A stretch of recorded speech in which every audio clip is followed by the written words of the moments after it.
এক শহরে দুই বোন থাকত, মাধুরী আর রিয়া। মাধুরীর বিয়ে হয়েছিল একজন অটো চালকের সঙ্গে, আর রিয়ার বিয়ে হয়েছিল একজন ধনী ব্যবসায়ীর সঙ্গে। একদিন রিয়া তার বিলাসবহুল গাড়ি নিয়ে মাধুরীর বাড়িতে এলো।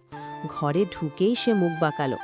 নিজের অ্যানিভার্সারি পার্টির কার্ড মাধুরীর হাতে দিয়ে কটাক্ষ করে বলল, পার্টিতে একটু ভালো জামাকাপড় পরে এসিস, ওখানে বড়লোক মানুষজন থাকবে। পার্টির দিন মাধুরী তার সবচেয়ে দামি শাড়িটা পরে সেখানে পৌঁছালো।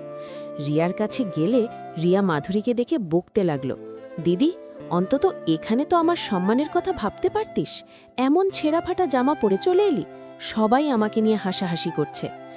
নিজের ছোট বোনের মুখে এমন কথা শুনে মাধুরীর মন ভেঙে গেল। সে সেখানে আর এক মুহূর্তও থাকিও না, কাঁদতে কাঁদতে নিজের বাড়ি ফিরে এলো। সেই রাতেই মাধুরী সিদ্ধান্ত নিল সে আর গরিব হয়ে থাকবে না।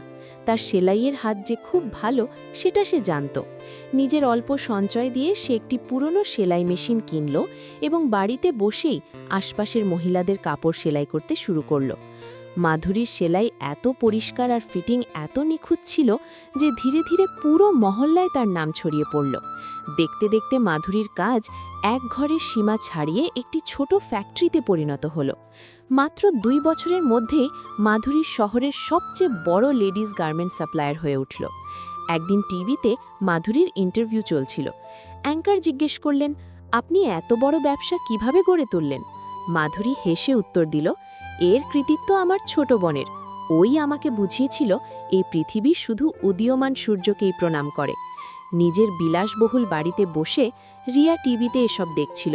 আজ মাধুরী তার চেয়ে বহুগুণ বেশি ধনী আর সফল। অপমানের বদলা কখনো ঝগড়া করে নয়, সফল হয়ে নিতে হয়।